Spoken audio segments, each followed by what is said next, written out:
Bhakta is a devotee of Prabhu Sri Ram. And this Rama Bhakta was so ardent in his devotion that very rarely would he say anything other than Ram Ram, Ram Ram, Ram Ram. You know, when you go to Vrindavan, the Brijvasis will always greet you with Radhe Radhe, Radhe Radhe, because they honor that deity that resides in that area. And this Rama Bhakta, similarly, he would recite Ram Ram, Ram Ram all the time. He was so convinced and so devout in his devotion to Bhagavan Sri Ram that not only did he spend his life in service of him, but he also built many Ram temples and encouraged other devotees to worship Bhagavan Sri Ram. But as time is passing and death is drawing near, he begins to have a little doubt. And he is thinking, I have spent my entire life in the service of Rama. I wonder, is there really a Rama? Does he really exist?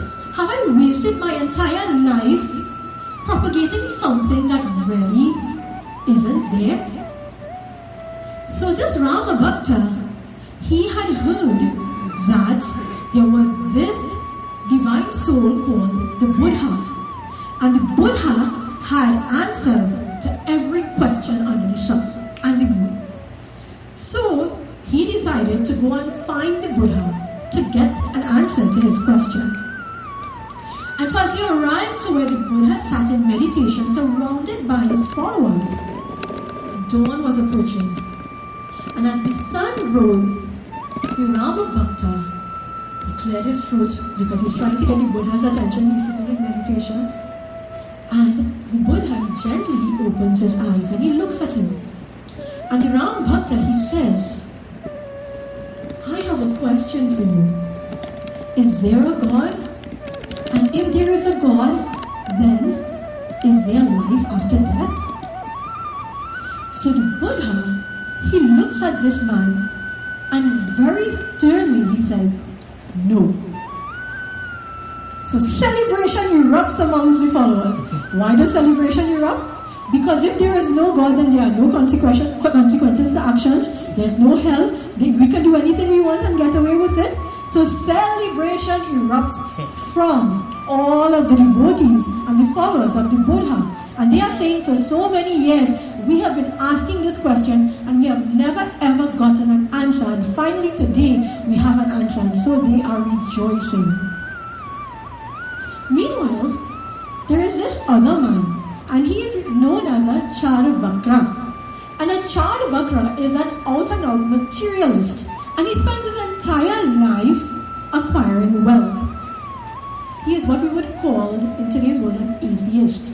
And not only is he an ardent atheist, not believing in the existence of God, but he has also won very many arguments with people, convincing them that there is no God. But this Charvakra now is growing old, he's seeing the gray hairs approaching, and death is also on the horizon. And he is thinking, now he has a little doubt. What if I have spent my entire life now not doing what I was supposed to? What if there is a God? What is going to happen to me when I die? So he too had heard of the Buddha. And he had heard that this Buddha can answer any question that anybody had. So he too traveled to where the Buddha sat in meditation. And by the time he got there, it happened to be the dusk of the very same day that the Rama Bhakta had asked the very same question. And as he approached the Buddha, he asked, Ji, is there a God? And if there is there life after death? And the Buddha looks at him and very sternly he says, yes. So now his followers don't know what to do. What is this? This morning he said no. This evening he's saying yes. Tomorrow while now, everybody is despondent because they're thinking about, well, what we did from this morning to now, that there are consequences for. Is there a God? Is there not a God? Is there life after death? What is it really? Today, I am not going to attempt to answer any questions for you. I am going to ask you the questions and hopefully you will think about it. So today is Sandra's birthday. And Sandra asked me, Tar, you think you could talk about life after death? I said, Sandra, on your birthday? She said life after death or something like that. So I thought about it. And you know, many times as we grow old and we have birthdays, we tend to think about what has happened in the past. And as we grow older in age, not that Sandra is growing in age, but as we grow older, we start thinking about what is going to happen to us in the future. And many times, when someone close to us passes, or someone close to us is on their way there, very close to death, we tend to think about these questions. What is death? Does life after death exist? Is God really there? Has the God that we have been praying to, is that really his form? We have all of these questions that in retrospect we think about. And as I thought about, like in the story, each person wanted to know, they had their own life experiences and they had their own thoughts and their own belief system. But each one of them, at the end, wanted to figure out the answer to this question. And so as I thought about Sandra's request, I thought, well, there are two routes that I could take. The first is, we could speak about Garud Puran and Bhagavad Gita, and we could talk about the nature of the soul, that we've heard so very many times, these beautiful Bhagavad Gita verses, that the soul is indestructible, water cannot wet it, fire cannot burn it, weapons cannot cut it. So many wonderful attributes of the soul. Or we could talk about karma, the law of karma, action and reaction. Or we could talk about Akarachara, Lakachaurasi, Yoni, Brahmata, Yaha, Jiva, Vinashi, reincarnation, that there are 8.4 million species of life on earth, and we have gone through all of these before we have become a human being. And so this is the only body that can take us to moksha. Or we can talk about the 7 Swarga loks and the 7 Patal loks. We know what is Swarga and Patal, right? All the heavenly regions and all the hellish planets. Or we can speak about our ultimate goal of life, which is moksha. So that's one path we can take. Or I could acknowledge that we've all heard about these topics before. We are all very familiar with it. And we could speak about the life after death that is happening right now, in this moment, right in front of us. The death that is happening right now, in this moment, right in front of us. And for those of you who know me, you all know which path I took.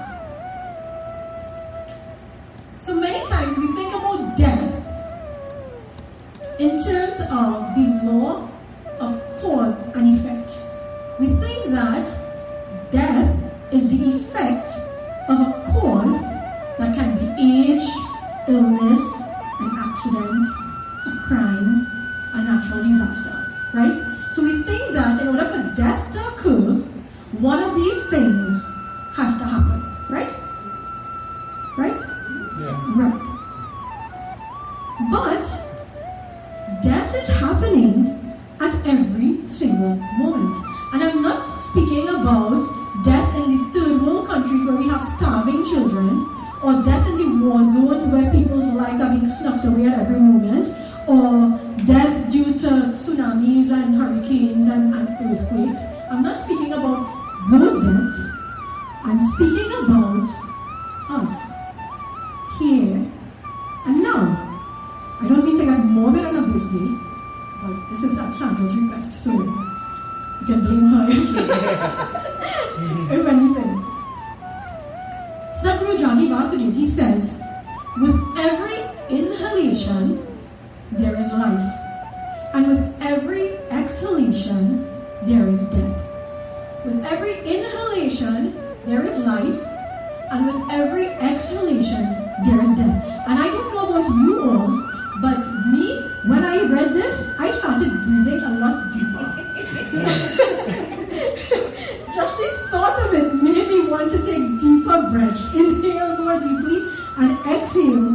fall deeply with.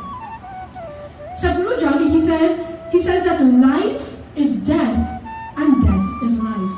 With inhalation, we experience life. With exhalation, we experience death. We inhale, we exhale. Life, death in every single moment. And when we truly understand this, then there is really no separation. You see, there is very little that we can do for a soul that has already left its body, other than Panditji would tell us the shroud and the Pitri ceremonies and the offerings during Pitra Paksh. We can send a lot of love and prayers to that soul, but really, the direction and the path that soul takes after death is due to their karmas and their actions. So there really isn't much that we can do.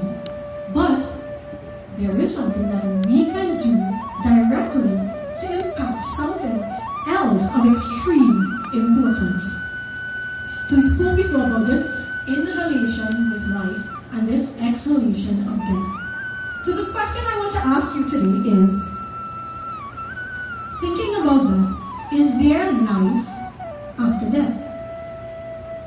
Is there life after death?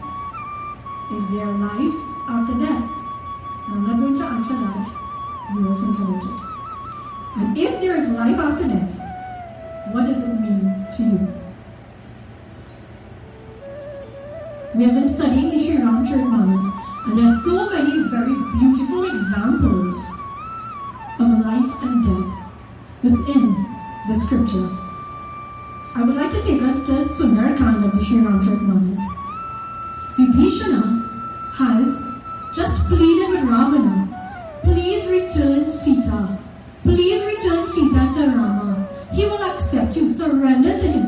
He will accept you and he will love you and he will forgive you even after all of these crimes that you have committed. He will accept you. Please return Sita, Mama. Mandodari has also pleaded with Ravana. And Ravana has gotten angry and upset. How dare you, Vibhishan? How dare you? You have lived in Lanka and I have fed you, I have clothed you, and I have taken care of every single one of your needs. And yet you dare to question my actions? How dare you? And so Ravana, he tells him, Vibhishan, he said, if you want to go and be with that Tapasvi, go. And he kicks him. He literally kicks Vibhishan. And so Vibhishan, understanding that there is no pleading with Ravana, he leaves and he crosses the ocean and he approaches Bhagavan Sri Ram. And he surrenders. It is called Sharanagati. He surrenders to the feet of Bhagavan Sri Ram, letting him know that he is at his service. Ravana, on hearing that Vibhishan has gone over to the enemy's camp, he dispatches spies and he tells them, assume the form of monkeys and bears and infiltrate the army of Sri Ram and report back to me on what they are planning. So the spies do as they are told. But after a while, even they, in their disguise, have become so enraptured in the beauty that is Bhagavan Sri Ram and the mercy that is Bhagavan Sri Ram that they fail to maintain their disguise and the disguise falls away. Can you remember any other episode when somebody in disguise, after letting down their guard, they returned to their original form? Hanumanji. Similarly with these spies, they have become so enraptured in Prabhu Sri Ram that their disguises fall away and their Rakshas forms emerge. And the monkeys and bears in the army, on seeing this, they grab a hold of them and they start to put a beating on them. They start kicking them and pounding on them. You Rakshasas have dared to enter our army as spies, and they start to put a beating on these spies. Until Lakshmana, on seeing the uproar, he intervenes. And he promises his spies, he says, I will let you return to Ravana, but on the condition that you take a letter, a message from me directly to Ravana. And so, of course, the spies, fearing for their lives, they agree and they return to Lanka. On seeing them, Ravana inquires. He sees them bruised and beaten and, that's not how he sent them. And these Rakshasas are some of the most powerful. And Ravana, he inquires of them, what has happened and what is going on in the enemy's camp? And so the spies, they relate to Ravana all that has happened. And they tell him, not only are they planning on doing this and that and the next, but Rama has performed the coronation ceremony of Vibhishan, making him the king of Lanka. So can you imagine Ravana? Full of ego, full of pride, ahankar, right? Ravana, he says, how dare this mendicant, this beggar, this tapasvi Rama, how dare he do that? Whilst I, Ravana, remain alive, he dares to coronate somebody else as the king of Lanka. He is so arrogant. Now Ravana is calling Rama. He is so arrogant and full of pride. I will destroy him. And so the spies, and I want you to listen very carefully to what the spies say. They say to Ravana, yes, he has already coronated Vibhishan, because in the eyes of Rama and his army, you are already dead. In the eyes of Rama, you, Ravana, are already dead. And why is this? There is a clear difference between there is life and I am living. We said with every breath, there is life. But that is not equal to with every breath, I am living. Every living being on this planet perform 4 basic functions. We eat, we sleep, we mate, and we defend. Right? We eat, we sleep, we mate, and we defend.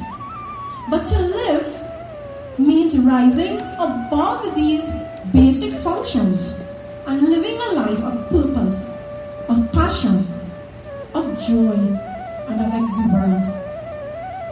One of the most famous mantras that we recite mindlessly sometimes without even thinking about what it means is, repeat after me, Asatoma Satgamaya Tamasoma Jyotirgamaya Mrityurma Amritam Gamaya.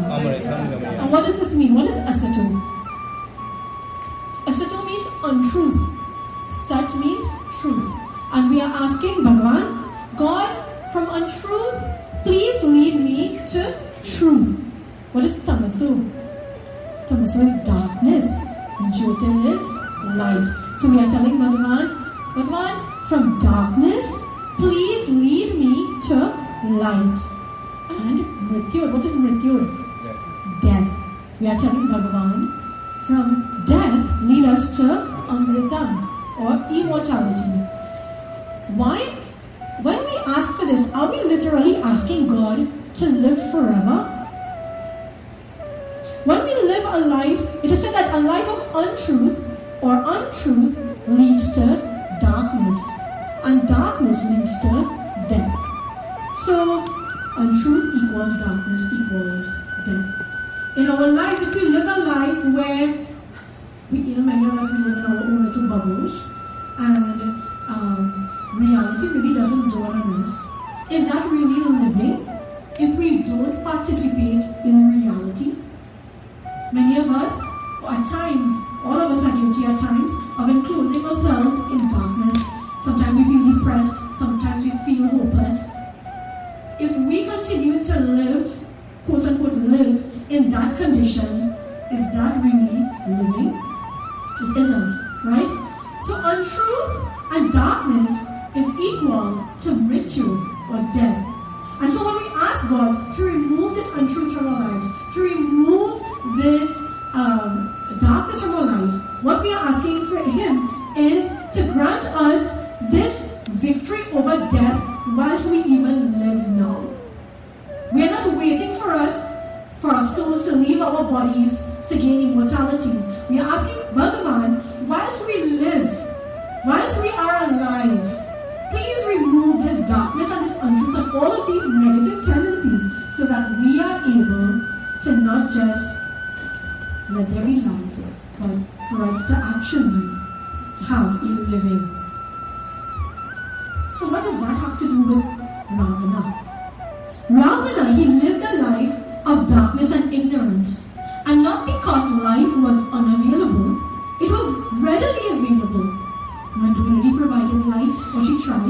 Vibhishana provided light, or he tried. Hanumanji went and he tried.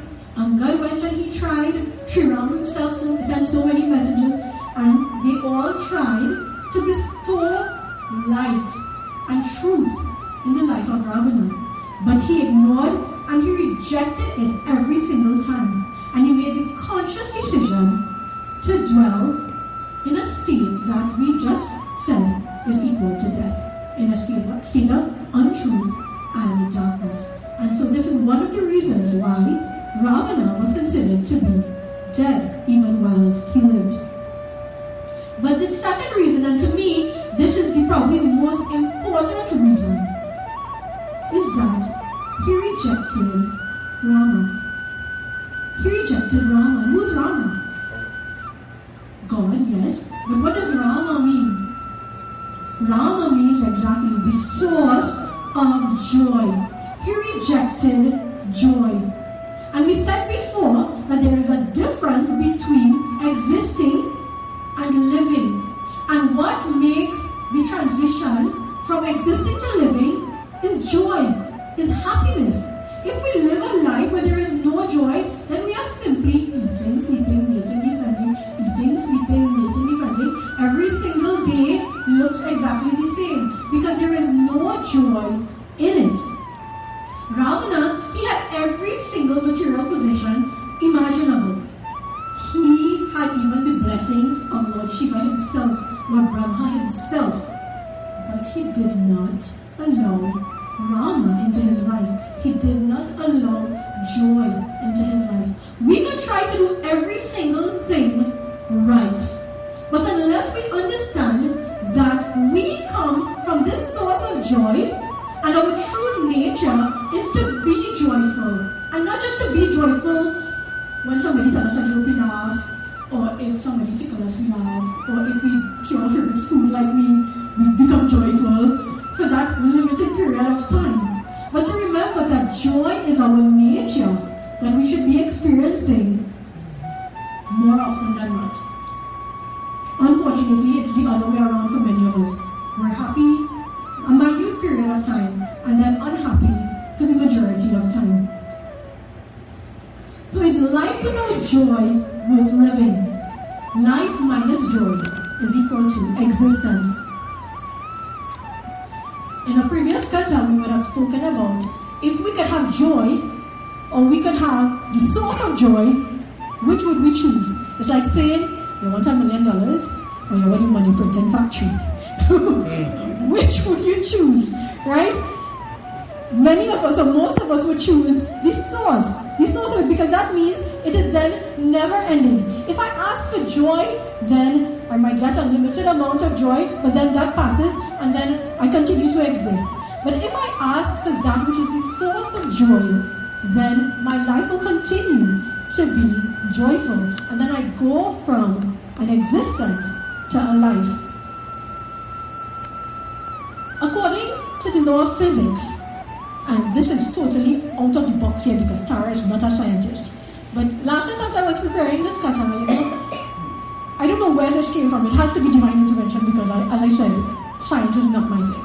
But I remember and I asked Shiva, I said, isn't there a law of physics or something that speaks about no two objects being able to exist in the same place at the same time? And he said, yeah, and then he started telling me a sort of scientific terms that went over my head. So I tried researching it, and I did find it. So they said that no two things, and these can be objects, gases, liquids, or even thoughts, can occupy the same space at the same time. So as we repeat the cycle of inhalation and exhalation, life and death, is there life after death? Life and death, we have the opportunity to replace the untruths within us with truth. We have the opportunity to dispel the darkness that exists within us, within every single one of us, and replace it with light. And we can alter the paradigm of life and death by understanding if we live better, then we die better. Does that make sense? If we live better, then we die better. objective today was really to ask you all to think about life after death in a very different way. Every single moment, like I said before, we are experiencing, there is life and there is death. And so definitely if there is life whilst we inhale and there is death when we exhale, which is followed again by life as we inhale, then for every single one of us in every single moment, there is life after death. But are we existing or are we living? Many times when we become despondent and we think, I have made a mess of my life, I have made so very many mistakes, and there is no hope for me, and we feel engulfed in darkness. And I want to leave you with a very beautiful example from the Ramayana, the words of Sri Ram. We spoke about him being regarded as dead even whilst he lived. And just before the war was to begin, Lakshmanji, he was speaking with Rama. And Rama was saying, we should give Ravana one last chance to surrender. We must give him one last chance. And we know Lakshmana's response. Why should we give this rascal another chance? How many chances will we give him? And every time he will insult us. And so Rama, he says to Lakshmana, he says, if Ravana comes to me, if Ravana seeks my forgiveness, if Ravana accepts me into his life and into his heart, I will wholeheartedly accept him. He says, if Ravana comes to me, I've already made Vibhishan the king of Lanka. So he can no longer be the king of Lanka. But you see that throne in Ayodhya? It remains empty. And Bharat has taken my paduka, my sandals, and he has placed it there. And he is ruling Ayodhya in my name. He says, Vibhishan already has Lanka, but I will give Ravana Ayodhya. Can you imagine that? Can you imagine that? This is how God thinks about us. That we, with all of our flaws, if Ravana, who has stolen this man's wife, and has committed so many crimes and has stood for unrighteousness throughout his entire life. Rama is saying that if even he comes to me, I will give him Ayodhya. Can you imagine if we go to him, what we will be blessed with? Is there life after death? What does that mean to us? We all have that opportunity to open our hearts to Rama, to open our hearts to that source of joy, and he will turn our existence into a beautiful, exuberant life. Siyavar Ramachandra ki Jai.